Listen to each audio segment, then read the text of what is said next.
Hello and welcome to the Lot News podcast. This week brought to you by the rejuvenating qualities of Anvil's mud. My name's Millie. Welcome to the podcast. With me as ever is Bungle. Hello. And we play Agni Ashbourne and Keys, or Gaius Ashbourne, in Navarre at Empire. And we're here to talk about what was the Mudpocalypse Round 2 Empire. Technically 3.0. 3.0. Round 2 was my first event was Mudpocalypse 2. Really? Which was 2018 E1. The original Mudpocalypse was a 4-day event before we started going. Yeah, the cold, the wet, and the cold, the wet, and the rain and the mud. It all fell. It all fell upon Anvil's sweet fields this weekend, didn't it, Bung? Yeah. This event was really weird for me. A lot happened, but also not a lot happened. Yeah, I feel like I did a load of stuff, but also didn't do a load of things. Yeah, I think I did a lot of catching up with people who I haven't seen for a while. Yeah, I mean, that's always what E1 kind of is, isn't it? It's like it's the first time after the long dark you're seeing all of your friends, both IC and OC. It's just a really nice time to sit around a campfire and catch up. And so much happened. The Grendel are back. Yep. Which we'll get onto when we come to battles later. There was so much. There were elections. Should we talk about Friday? Yes, let's talk about Friday. Friday. So I'd been on site since the Thursday and standard Thursday fare, set everything up and started drinking. I was so jealous. Not much happened. I had a few drinks. Well, I drank an entire bottle of mead, ended up wandering around Anvil with Oily. Nice. On the Thursday night OC, just having a bit of a laugh and chat and rambling about everywhere. I love it. I love it when I come on a Thursday, but it's so rare that it can happen. Yeah, it is nice getting there on a Thursday. It's just having that sort of time to get everything set up. And then on the Friday morning, it's like, I don't have to worry about anything. Yeah, it's already there. It's already done. Yeah, whereas when I've arrived on the Friday, it's like, my Friday morning spent panicking, throwing everything into my car, then driving driving an hour and a half. Oh God, I have to go so far. Oh my God! I feel sorry for those who live much further away. Yeah, I agree. I mean, I think it's just difficult living far away. But tell me about the Friday. I hear something really dramatic happened right after time in. Oh yeah, something very dramatic happened time in. And it was all made it even more dramatic by the fact that everything had been moved forward due to the time of skirmishes happening near time in. Oh, really? Yeah, so standing, rather than the usual 6:30 sort of time, was called much earlier. Oh, wow. So people could get ready to go on both the Valorn skirmish and the Dawn Valorn skirmish. Yeah, try and say that too many times. And then the Navarre one at 7. So there was a lot of sort of rushing around trying to get everything sorted. Everything's doing earlier. Yeah. I'm making my way to standing at this time. Yeah. And I stumble into our wonderful Dornish friend, Demarian. Yeah. Former Navarre. Former Starseeker. Yeah, former Starseeker, in fact. Holding on to his gut, blood everywhere, blood trickling out of his mouth, and stumbling. Oh, no.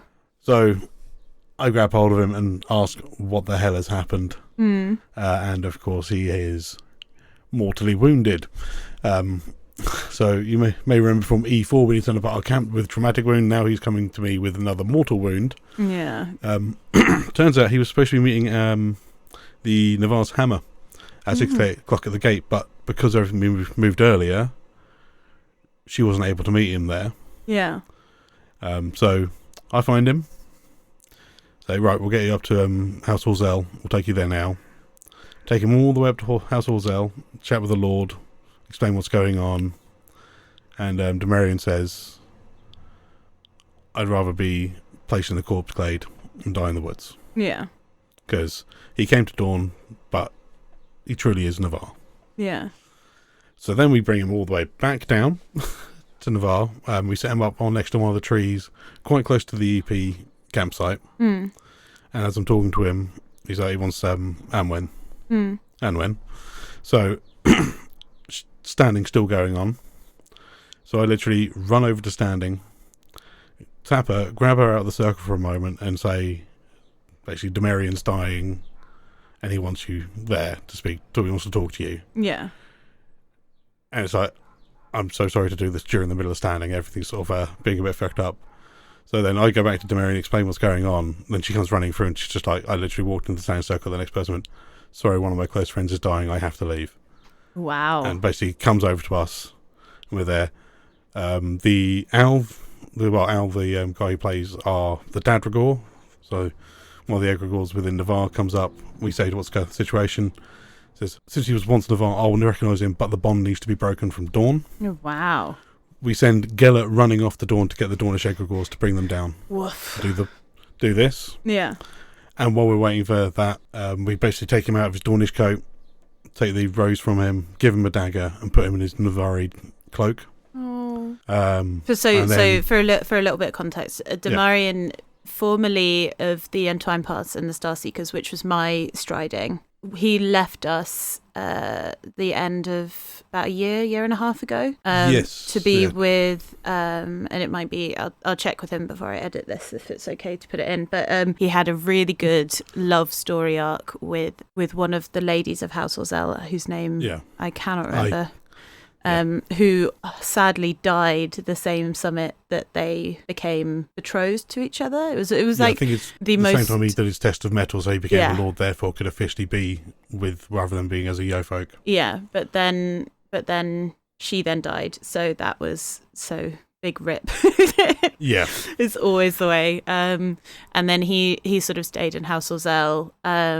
And then, but kept very close ties with the Ashbourne, which is now my new striding, and your striding with Gellert and Talis and Quill and Caddock, who is out doing spy stuff. I mean, definitely not spy stuff. No, definitely not. Wink. But yeah, carry on. Yeah. So yeah, unfortunately, while we're waiting for the Dornish egregores to get down, just before they make it, he carks it, we'll say. So yeah, very much emotion. There was crying. There was loud swearing and shouting. We put him back into his Dornish jacket. I gave the rose not back to him, but to the Dornish guy that had come down with us from Orzell. Yeah. And left him with the dagger in his hand. Oh wow.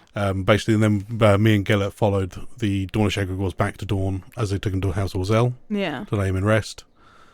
And then when they put a pillow under his head, I then asked their lord, can you put this under his head, please? Yeah. And passed his Navarre cloak. Aww. So he had that under his head.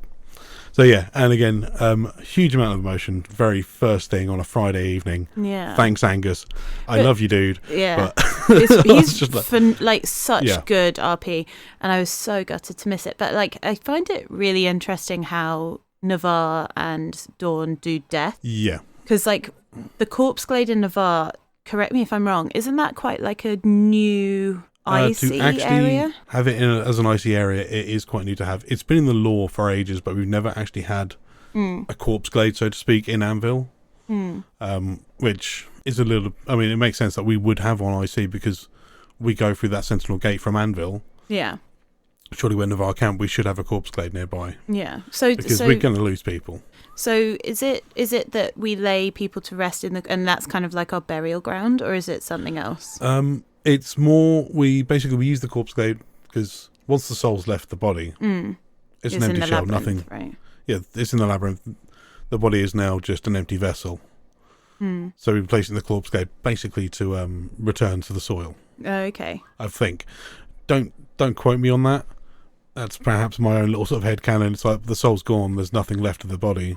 The body is now just nutrient for the plants. Yeah. You need to basically return stuff back to what you've taken. A little bit of my old hippie brain going in it, but I do really like the Corpse Glade in Navarre. It's a really nice, really quiet area. And it's just by the main entrance to Navarre, and it's sort of a place where you will find people hanging mementos. I'm not sure if is that actually the Corpse Glade, or is that just the memorial sort of thing? There's two now. I think there's one. Okay. There's a memorial and there's the Corpse Glade a little bit. I think. But it's quite a thing. I did really like, because when I turned up, it sounded almost comical. There's so many bondings, and because of the fact that Damarian was formerly Navarre, but then became bonded to Dawn through his test of metal, and it sounded like a bit of a. It was very, very busy. Let's put it that way. What a way to start your weekend, though. Yeah, so that was incredible to my event. So Keys took this pretty heavily. Yeah. And basically, because I'd sorted all the stuff out with Caro's shield, which I got given at E4 after Caro's death. Yeah.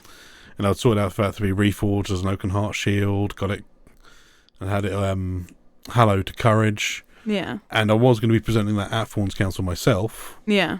But IC-wise, Keys was not in the right headspace. Keys hit the bottle pretty hard at the start of that event.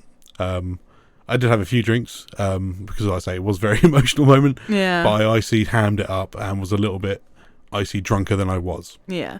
So with an oaken heart shield, is that a thing that an artisan can make? Yes. So an artisan can make the oaken heart shield, and what that does, it gives it one additional point of fortitude and an additional point of endurance. Woof. So it's one extra hit point, 1 extra minute on your bleed count. Yeah, that's pretty good. That's a very Caro thing. And it's very Caro. I'm fairly certain, like when Caro had the shield, he had that on it as well. Yeah. So just sort of having that reforged on there made sense, and I now have a whole year. Well, I've got a year to get that re-upped. Yeah. And I have got an ongoing project to perhaps artifact the item. Yeah. But I'm going to try and self-fund that as much as possible before I turn to the nation asking for cash. Yeah. What does an artifact do? So an artifact, rather than having to re-up the item every year, you basically use rings of Ilium equal to the amount of items it takes to make. So there are 12 total items to make Oaken Heart Shield. It needs 12 rings of Ilium alongside that to make it into an artifact. Yeah. And once it's been turned into an artifact, the effect on there is permanent. Oh. I can have the name put onto it via that rather than through hallowing. Yeah. I mean, we'll probably still get it hallowed to courage anyway. Yeah. And keep doing that. But not only does it give it the bonuses of the Oaken Heart Shield, I believe there's also an additional thing that gets added on as well because it's now an artifact. Okay. So even rather than just that, it also has a magical effect as well as just a artisanal effect. Yeah, I that's think. really cool. Again, don't quote me on these things. Yeah. A lot of the time I'm talking out my backside. But it's kind of interesting.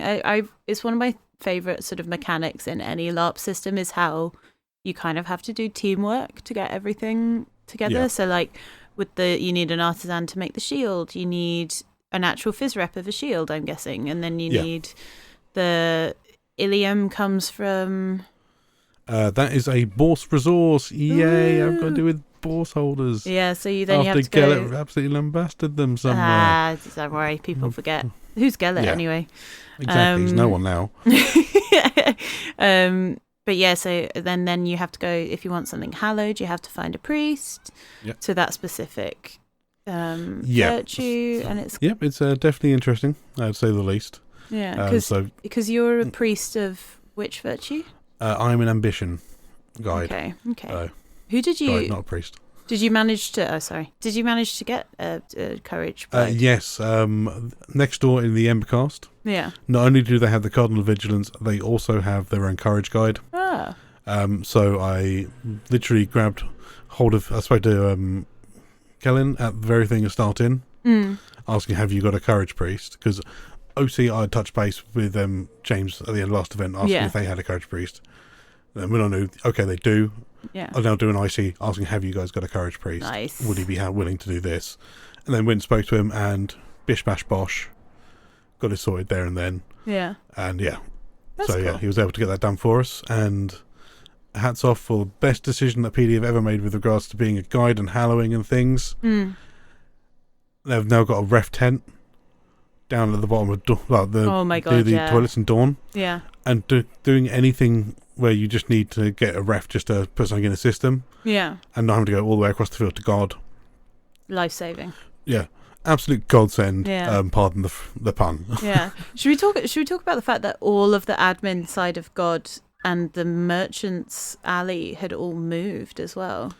Yeah, I mean, I didn't actually spend that much time in the merchants alley and where the food bit was, but it's big. It looked huge. Yeah. It was like more like a food court at a music festival. Is what I was more used to seeing, like the way that was laid out, rather than just a row of things. Yeah. Then you're down to the monster spot. I mean, we talked about it briefly in pre-luck with all these rule changes and things. It's like I think PD's really trying to sort of hone in on the IC element of things. And Merchant Alley was always fun. I really enjoyed it, but there were elements to it where you had some traders who had bits of kit for like post-apocalyptic art and things which whilst you kind of expected that on Merchant's Alley, it was nice to have them be away from all up at God, and then have Merchant's Alley be the sort of small more side artisanal of things. sort of so the more IC traders who are still trading for barbarian human cache. Yeah. Human cache. Yeah. There, but obviously more stuff that is more fitting to the whole area rather than which I found, here's this found Warhammer nice. Blaster. Yeah. I found that really nice. I think it's a good move, but I think I did feel slightly sorry for a lot of the traders that were right up in the corner of the field, because that was a trek away, man. I didn't actually spend that much time over in Traders Alley or other food courts this summit. I mean, thank you to Rocky of the Dread Shields. Oh my courtesy god, of him. I had one hot meal every day. Yeah. And it was absolutely amazing. Yeah, I mean that's when I arrived. I literally turned up at dinner time in the Dreadshields camp. I turned up, I had 5 minutes, and then within those 5 minutes I was presented with a tomahawk steak, and it was life-saving, because like I'd just been in the car for 3 hours. Like turning up at Anvil after time in is a weird place to be, because I was not in agony brain at all. Yeah, I didn't unload my car at all throughout the whole event either. Thankfully, like I'd managed to sort of drip feed all of my kit to you anyway. So like one of my friends, Ed, because he dropped a load of stuff off on the Friday, like your camp bed and everything like that. And I probably should have been nice and set your camp bed up, but that's all right. I'm a grown ass independent woman. Exactly, you're an independent woman. Don't need no man. I don't need no man, but it is very nice having a man that's letting me share his tent. So thank you very much, Bung. I appreciate you. I think it was just nice, and but yeah, so it was weird. I turned up at the tomahawk steak. It was quite funny because we'd said to Rocky and she was like, "Hey, she wants a tomahawk steak, but she's not going to be getting here till quite late. So I'll tell you what, I'll leave one to the one side. Well, she can have hers on Saturday." And then all of a sudden it was like, "Oh, we just found she's arriving at 8." He's like, "Oh well, there's someone who had arranged to come get one, but they haven't turned up. So there's a spare one here anyway." Nice. So it was like, brilliant. Yeah. And basically just slapped you straight with the tomahawk steak as soon as you walked in camp. Yeah. And then you slapped me with the news of Demarion being dead. Well, yeah, I had to bring you up and then bring you straight back down again. Right? That's the way it works. What a way to go. Like, so I think it's kind of interesting. So Birch died. Yep. So out of the founding party of the Starseekers, which there were 3 of them, there was Morgan, played by Jim, Page, who plays Wynn, and Ada, who plays Birch. And Birch and Morgan are dead now. And Birch had a very dramatic way of dying. Yes, it was incredibly dramatic. Yeah, which we won't talk about because it's not our story to tell. But so the only surviving sort of founding members of the Starseekers is Wynn, Agni, and Malik and Nia. Yeah. Everyone else is dead, which 4 still is quite a lot, but of a striding that we were about 9 or 10 strong. Yeah. It's hard. Me and Talis are the last of the original Ashbourne. Yeah. We've lost a few along the way. But I guess it's the nature of LARP, isn't it? Stories evolve, they move, they change, and they carry on. Yeah, exactly. Like I think with Angus, I think he'd come to the end of that story arc. Demarion as well. So, and I mean, it was a beautiful end to a beautiful character. Yeah. Well. And then, later on that day, I got to meet his new character. Oh yeah. Yes. He is playing a Cambion, still Dornish, different house. And, my God, basically, he is very much flirting with anything that moves, unless it's dressed in green and gold. Oh, yeah. Let's put it that way. Yeah. And, he came by and said, I've been asked to drop some letters off and stuff. He basically had left both the letter for the Ashbourne and one for Agni at our camp. Yeah. I go back to our camp, I see both letters, I read the one for us and put them both back down on my chair. Then later on, I was like, there should be a letter around camp for you from Marion. Yeah. Nowhere to be found. Turns out he'd picked it up to give you in person. It was so funny, but I was absolutely going out of my mind because I was like, how the hell have I managed to lose a letter in a campsite where there is very little wind coming through it? Yeah, it was because I figured it out. I figured there's no way that anybody would have taken a letter. I was like, he's definitely come back to give to me tomorrow, but it was quite funny. Yeah, I was absolutely losing my mind. Yeah. But if anybody ever has any plans on killing their character off, writing a letter to your friends, to your striding members, to your family members, to whatever, is one surefire, heartbreaking way to get all of the tears rolling. Well, like I said, there was tears at his actual death side, and then reading the letter, was like, thanks, mate. I just cheered up a little bit now, and now I'm crying again, you bastard. It's so emotional, and I think as well, like, a lot of people don't realize how much importance your characters have around you until that character is dead, and it's like, I'm gonna miss Damarian. Well, we'll have a telling for him at E2, don't you worry. But speaking of stridings and things, this was the event that we decided to make your wife Agni a full member of the Ashbourne. Yeah, we did that on the Saturday. We did do it on the Saturday, but in the run up to that, I got pulled aside by Talis. Okay. So this was sort of a little bit later on. I was still eating my meat lollipop whilst digesting both physically and metaphorically the death of Damarian. And Talis comes over to me and is like, Agni, my darling, we must have a chat. And in true Ian and Dave fashion, I can't disclose all of the topics that we talked about because that is live game, ladies and gentlemen. But it is, I find it really heartwarming with you guys, especially welcoming me into the Ashbourne, just how welcoming Ian is. And he'll be listening to this being like, no, don't be silly. But he's just so lovely. And that chat was just really nice as well. It was just a nice little thing. And Quill in the background. Quill always turns up and starts just playing his guitar. He's got the perfect timing down for sort of... right? It's like you're in your own movie with the backing track just suddenly starts up with exactly the right song needed for that moment. Yeah, and so like I was just there and like he starts strumming along to Painted, which is the song that we sing in Navarre when we're sort of like welcoming people into our community, all while Talis and Agni are having this discussion about what it is to be family, like all of this stuff. And I was like, you beautiful son of a bitch. It was so good. Did anything else exciting happen to you on the Friday night? My Friday evening, I actually spent a lot of my time, I think just sort of chilling back at camp. Spent a lot of time over at the Dreadshields camp as well, so just hanging out with those guys. Yeah, absolutely lovely guys to have for neighbours. Oh my god, yeah, they are. They're so good, and they're such a beautiful little striding. I think we had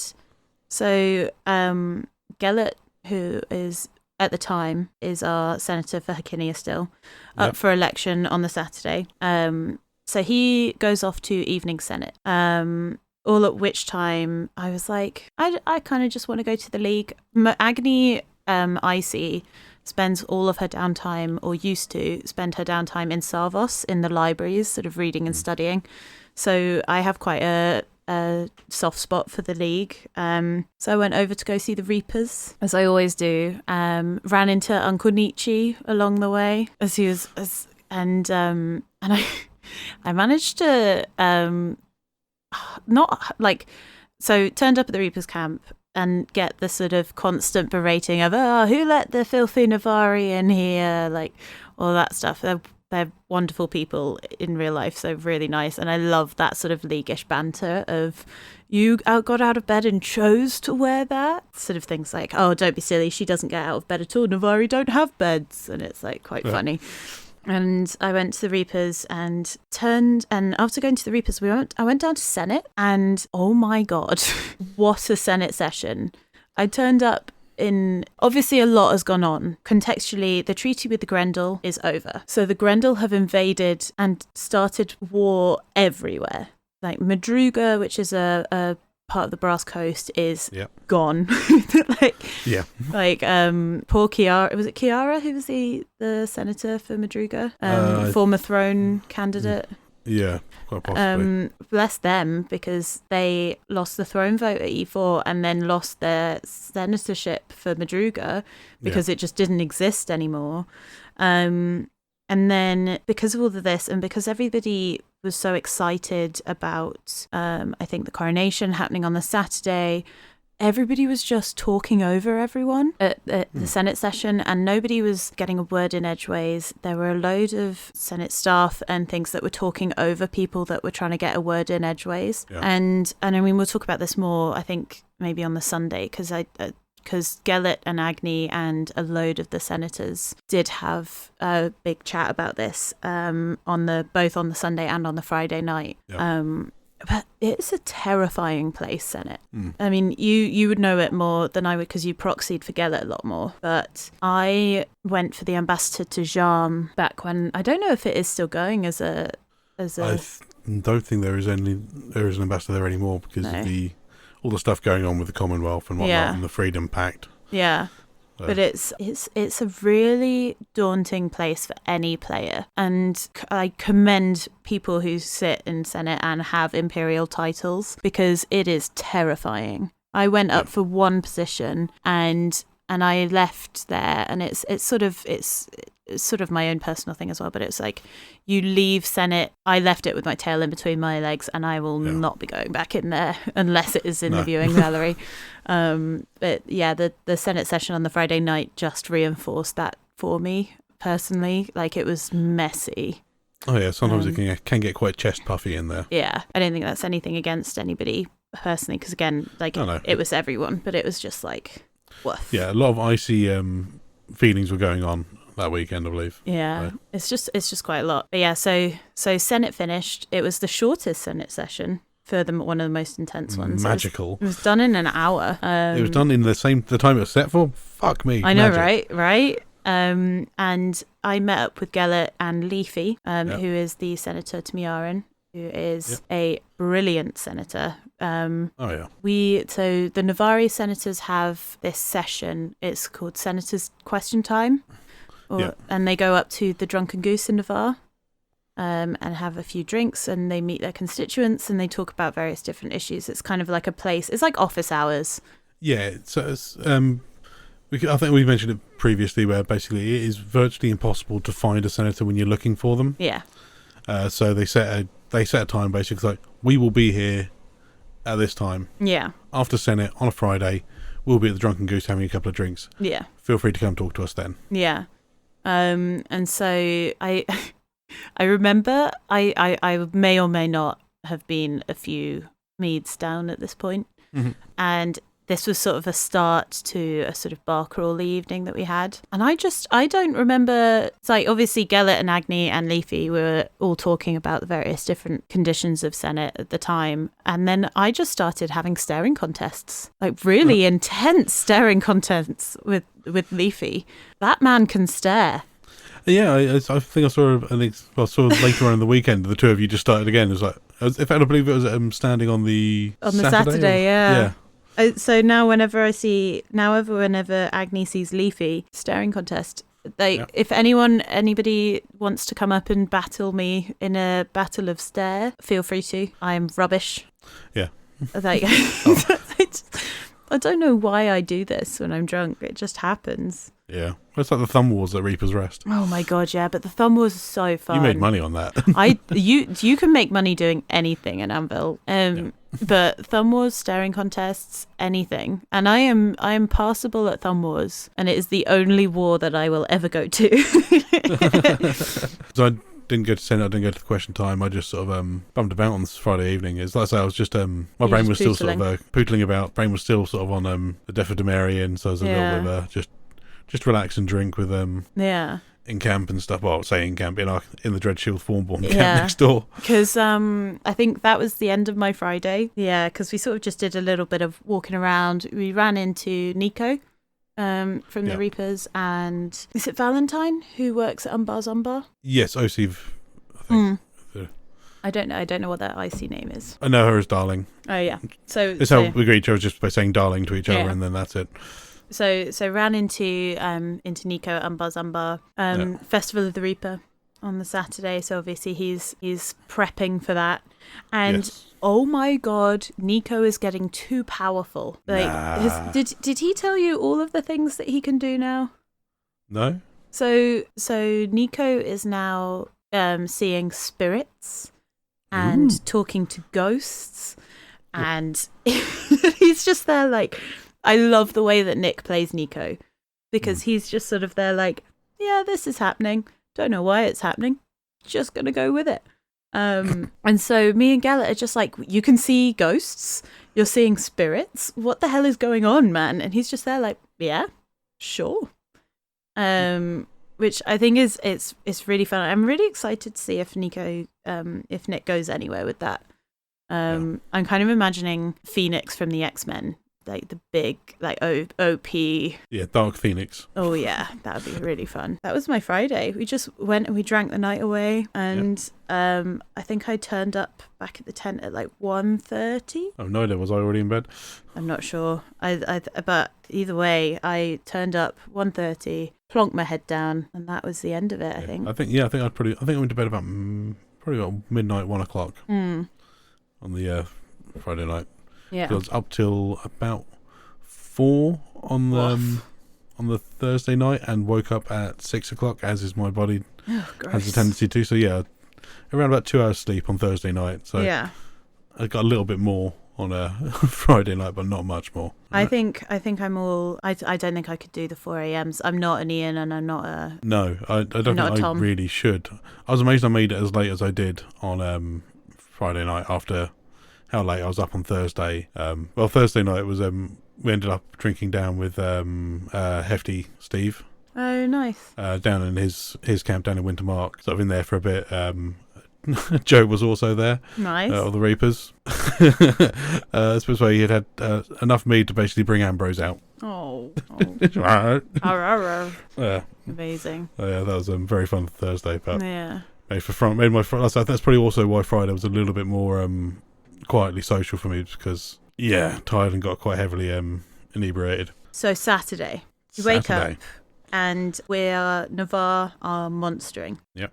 So we're going on manoeuvres, and we are going as Grendel. So wake up, get out at the tent, and I see just the emu going past in all of their purple. And Ian, as the king crafter that he is, has made the most phenomenal gold. Purple and gold, isn't it? Purple and gold, sparkly, scaly armor. Because the whole thing about Grendel is they are rich, they are arrogant, they are very business minded. So very much about quotas and things like that. And they are all about purple, and they're all seafaring. So lots of fish, lots of scales, and really cool things. I think out of all the monsters that I've done, Grendel are the most fun to RP for me. Yeah, it's incredibly fun. I mean, I haven't taken the field for a couple of years, so I remember Grendeling many, many moons ago, and that was very fun.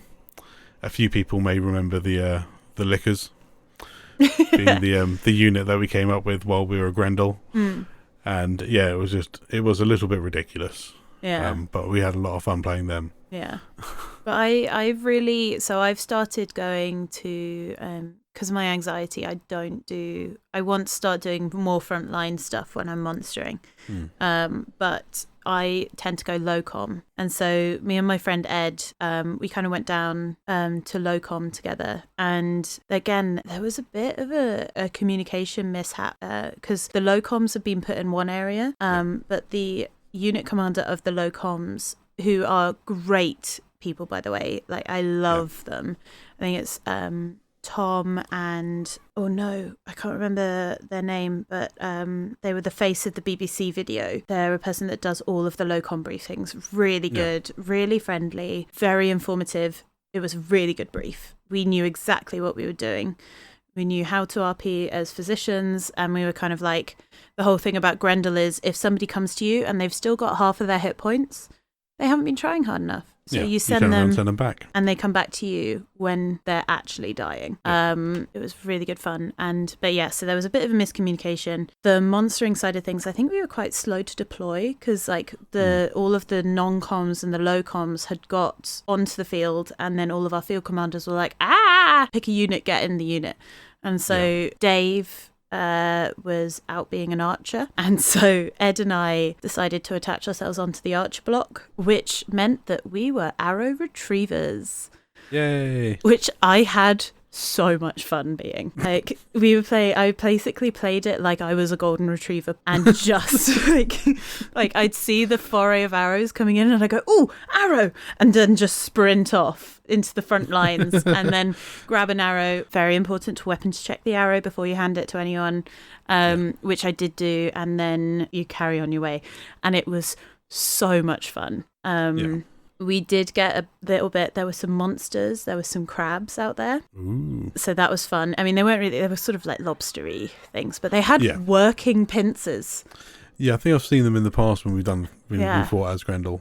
Yeah, they were really fun. So it was nice to see some monsters out. It was nice to play around with some archer blocks. I got to torment the Reapers a little bit, because it was the League.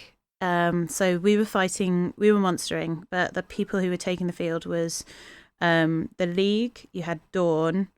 Who else was there? You had the Marchers. So very heavy hitting units. Yeah. The Reapers and the Jolly Jackdaws were there because they were they are mercenary companies that were bought by Dawn, I think. Yeah, and I know the Reapers are definitely with Dawn. Yeah, I'm not sure what the Jackdaws have been hired out to. Yeah, but either way, so they were all on the field, and Highguard were there as well. So we saw our good friend Sigismund and his little group. Yeah, and I think that was it. Can you think of anyone else that took the field on the Saturday? No, because I wasn't there. Yeah, I think I'm trying to think of, because on Sunday we had Navarre, Brass Coast, Varushka, and Wintermark. Yeah. So it would make sense that it was the League, Dawn, Marchers, Highguard. Who else am I missing? Oh, Imperial Orcs. Yeah. So all of the heavy hitters were there on the Saturday. Which I think Porks were there. That means they would have had Black Skull with them. Oh, that's true. So it's always really like, obviously you're not supposed to do this, but you kind of think when you're on the monstering field, you're kind of going, okay, the people who are fighting I see now are all very heavy hitters, which means that on the Sunday when the tables are turned, this is going to be a very spicy battle. So that was kind of going on in my head a little bit on the Sunday. I didn't really know what the objectives of the battle were, and again, I think that like a little bit of miscommunication was going on the monstering side of things. I don't think it was any issue with anyone. I think it was just the fact that like the weather was a bit crap. I mean, Saturday wasn't too bad. It was a bit cold, bit damp. Yeah, and a lot of people had turned up being absolutely freezing. I know that the poor medics and the security guards had a lot to deal with a load of hypothermic people, which is like, I do not envy anybody who works, who crews at PD, especially when the weather's bad. But yeah, so there was a little bit of miscommunication. I didn't actually know what the objectives were of the battle. We were kind of just running around. We finished the battle. Don't think it took that long. We were done in about an hour and a half. And Dave and I have this ritual where we finish monstering, we get a milkshake. Yeah, whenever you guys come back to the camp with your milkshakes. Oh yeah. Yeah, it's really good fun. So we turned up, and then we got back into while we were getting ready. Did anything happen while we were monstering? No, not really. I mean, because with obviously Dave's election coming up, there's I think one person swung by just to sort of wanted to put a name to the face of Gellert Ashbourne, his current senator. Also had a fella come up and talk to myself in regards to Caro to do with the competition to get the shield, but I'm trying to think if that was on the Saturday or the Friday when I was speaking to Georg about things. What competition? Came and chat to us both. What competition? So for Caro's shield, it was going to be going to a new fawn who had shown courage. Oh, nice. And Georg also asked for the fawns who were relatively new to Anvil to go around and speak to people in the nation to gather stories about Caro and find out about the person he was. Oh. So yeah, I think I had one guy come up and talk to us about that, and a few people. I think he'd spoken to like the Entire Paths, and obviously it's one of the Thornborn that we used to be part of, along with Caro. Yeah, being one of the founding members of that. Yeah, and just speaking to a few of the people from the various groups that had dealt with Caro a lot. Oh yeah, and that was basically one thing that was going on a little bit, but didn't have a huge amount of people come up to me. But I did think the shield was awarded during the Saturday Fawns Council. Yeah. But obviously with timings of everything, with the coronation and the emperor, well, the new emperor coming through Navarre, and doing a tour of the nations, the timings for everything on Saturday were just getting thrown about everywhere. It was hectic, wasn't it? Yeah. Like, I know, because monstering happened, and then I rushed to get ready, and standing was right afterwards. Standing was bang afterwards. Straight after standing was the vote for Hercynia. Straight after that was supposed to be Fawns Council, but then they got moved back because of skirmishes and various other things going on. And the Fawns Council ended up being at the same time as the Fawns Cup, which was a little bit odd. Yeah, so I don't think as many people made it to the Fawns Cup or the Fawns Council either way for the Saturday session, because of them both happening exactly the same time due to everything getting moved around. Yeah, I mean, it was a very fluid weekend, wasn't it? But we had you mentioned it very briefly with the vote for Hercynia. Yep, vote for Hercynia came up. Yeah, it was a battle. They had three people standing. You had Gellert Ashbourne, former current incumbent of the senator for Hercynia, our little striding mate. You had our boss. You had a member of the Eternal Family, Harwin, who was there. Had some very strong arguments. Very good public speaker. Knew the inside and out of law. Had been a former cardinal. Yes, he was Cardinal of Pride, I believe. Yeah, so did a lot of preachy of the way, which I see. Agni doesn't believe that the way and politics should mix. I know. I don't think it's. Blind eye to this. I think it's because Agni's kind of like synod has so much power in the field, and having somebody who is predominantly synod based, I don't think they should bring it into their political. No, there needs to be the separation of church and state. Yeah, right. So that was Harwin, and then there was the former proxy to Tharunin. God, I'm so sorry if I murdered this. I think it's Rowan. I think Waystone. Rowan Rainstow. She's on the Waystone path. But they were Trafford's proxy. Yeah, and so good. And they put up there was so much contention in all of the discussion. Everybody was speaking so well. They all knew their shit. They all knew what was going on. And I was blown away. I was just sat there mesmerized. Because I'm from Agni's from Miaran, so I couldn't vote because the way that it's for Hercynia, so only people from Navarre, from the region of Hercynia, can vote in that. It was tight. It was quite tight. The all three candidates put up really good arguments for their case. I mean, I am Hercynian, so I do have a vote in this. Yeah. And I mean, comes to the end of the 5 questions being asked. Yeah. And then Gellert decides, you know what? From hearing these arguments, I feel there is a better candidate here, so I will be standing out of the race. Right? What a move! Because baller. but the thing was, he didn't say who was the preferred candidate, and so everybody was like, I don't think that was a heat of the moment thing. I think that was a purposeful moment that he was not going to say out loud. Who he thinks is his preferred candidate. Yeah. Because I think but people are going, who was it? No, the questions are over. Just watch where he goes. Yeah, and the way that you vote in Navarre, I know that it's slightly different in the league, and in different nations. Is all of the candidates turn their back, and they look away, and then everyone lines up behind them. Yeah. And I think it's a really good actual physical, sort of symbolism of who is standing behind you. And who is supporting you, and things like that. That's why I love Navarre, man. They're so good. But yeah, and I was just sat there, and I was watching these two lines, and obviously you and Gellert were in the line. I won't say who you voted for because spoilers. But find out in game. and they lined up, and it was close. And one line was announced as 34. No, it's 39 to 27. 39 to 27. There we go. You know the exact numbers. And I personally feel like the right person won. Like, Icy, Agni's preferred candidate won. I think that I'm really excited to see what they do. I'm really excited to see what they do. And the fact that, I joke with Martin in regards to how quickly he goes through proxies. Yeah. But if you look at why they disappear, it's not because they're like, oh, fuck this, I'm going. No. Like Pickle, who was his proxy when I first started being Dave's proxy. He's now the Imperial Auditor because Martin asked him, what is it you're actually interested in? Yeah. There's this role, you should go for that, and got him that role. Yeah. His second proxy unfortunately died fighting the cold sun, I believe.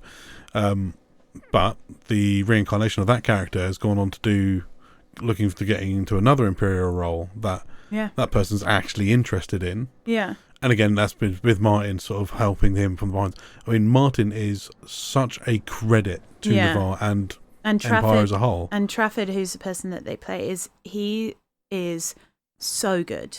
Like the Great Forest Orcs plot line that's going on, and all of the stuff that Trafford does.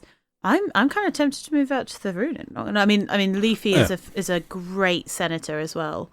Like, poor Leafy didn't have a proxy this summit because Gwen was away, but it was the senators that we have in Navarre are a credit. Like, they are so good.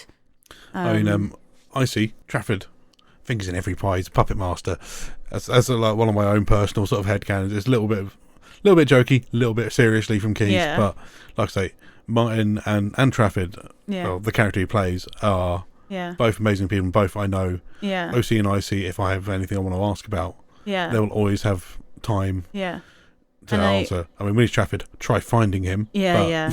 But I find it really interesting how different all of the senators are, because obviously Trafford's the way that he is, and then you've got Leafy, who's very much like, I mean, the way that I perceive it, and I could be very wrong, so please correct me if I am.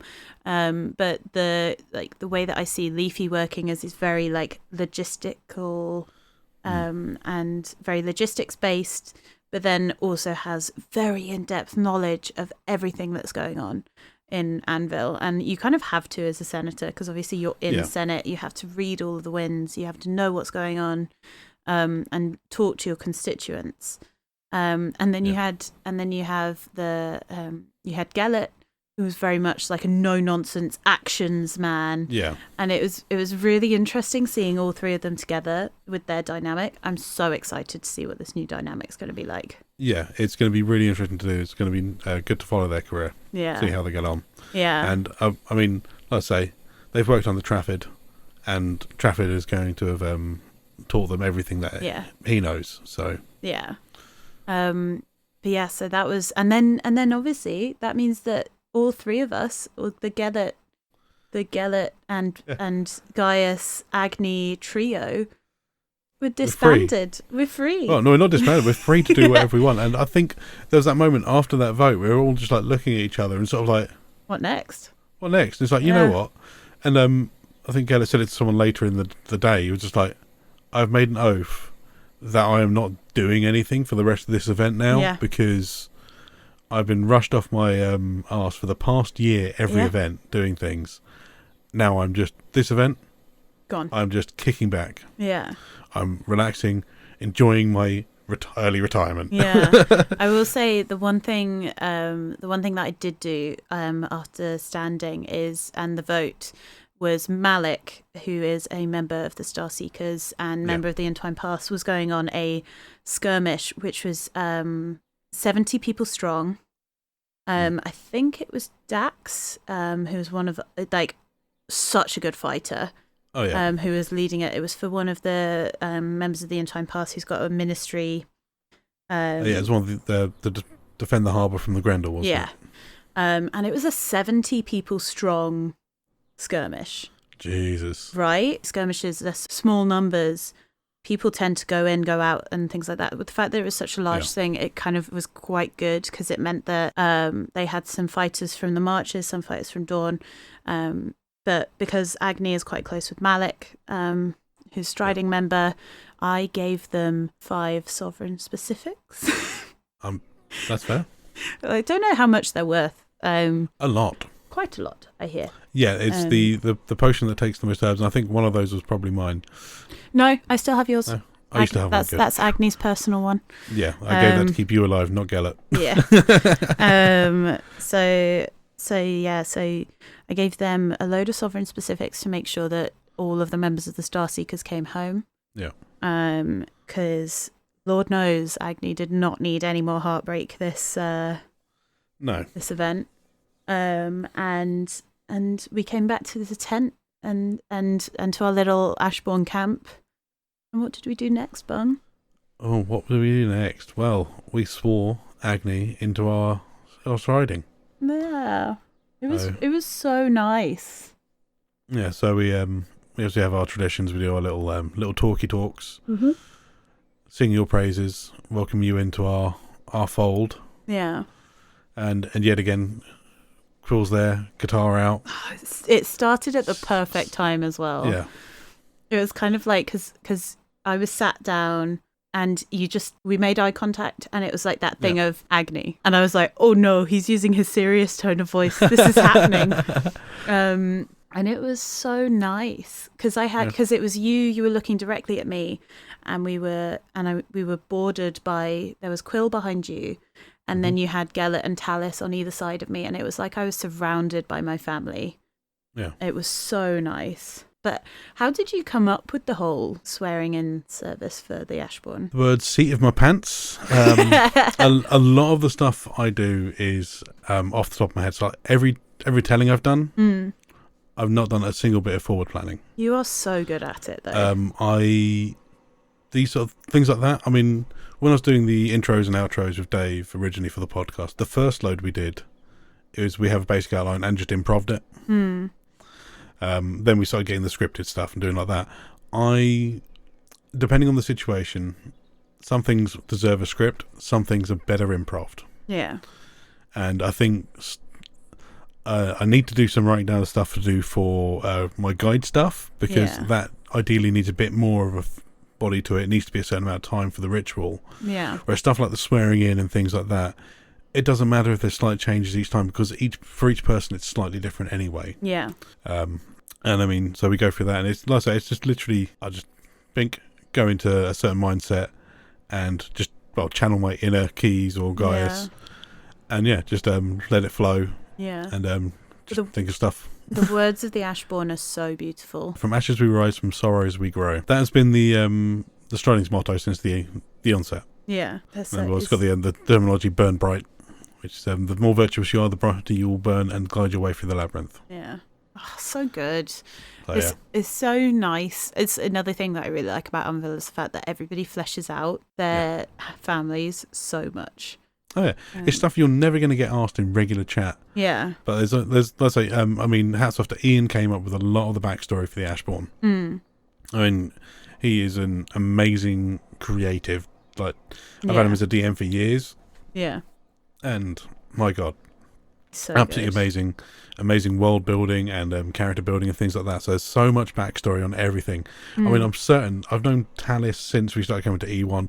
Guarantee there's stuff about Talis I have no idea about, that no one knows about, that only Ian knows about, and no one will probably ever know about. Agni knows a little bit about it now. But yeah, so that was a really beautiful way. Yeah, we gave you your new face tattoo. Yeah, I got a face tattoo, and then I promptly got very ill. Yeah, you certainly got some sort of tummy bug. Oh yeah, I did not. I went downhill fast.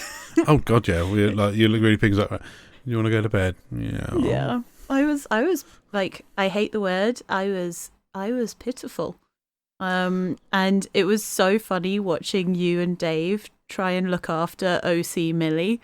And it was like, I have a blanket, have another blanket. And yeah, you guys looked after me, but it meant that I didn't get to see the Thorns Cup, and I didn't get to see the fashion show, which I really want to go and see. Yeah, I didn't make it to either of those either. I was wondering about doing various things. You were getting you pizza. food, getting you drink, keeping you watered and fed. Yeah, like the good husband you are. Oh yeah, got to look after my wife. Yeah, that was a bit of a shite turn of events. But when we kind of got through that and sort of like I was starting to feel a little bit better, that is when our new Dornish Cambion friend turned up. Yeah. With my letter, which, bless him, poor Gus came up to me after Sunday and was like, "You were really mad at me all weekend." And I was like, "No, I was just barely hanging on, my guy." Like, I was so ill. But yeah, so I got my letter from Damarian, which made me cry. And it was like I was saying earlier, the fact that you never know how much a character believes, or like how much importance your character has to someone else until they tell you. And it was such a beautiful way to be told. So thank you, Gus, for making me cry, you bastard. You made me cry twice, you bastard. I love you, but you bastard. So I think that's a good place to finish. We're halfway through Saturday, I think, roughly. Yep. That's a good place to finish this episode. Yeah. No, we don't ramble as much as Dave and Ian. Or we didn't do so much this event because we're retired. Tired, and just general malaise from the weather. Yeah. We'll talk about the weather come Sunday, I think. We'll do a quick thank you to one of our patrons, and then we'll come back next week for a little chat about the rest of Saturday and Sunday. So Bung, do you want to pick a number for us? Oh God, got a 5. 5, 1, 2, 3. Thank you so much to Elise Q for being our supporter. Oh wow, you are oh wow. Hey, hello. You are you joined us, Elise. I really like this whole platform. In May 2023. So you've been with us over a year. Thank you so much for joining us, Elise. Thank you very much. With us. Keeps our lights on. Yeah. You help pay our upkeep. So thank you so much. And we'll see you guys next week for the rest of Saturday and into Sunday. Yeah. Strength to the Empire. Strength to Navarre.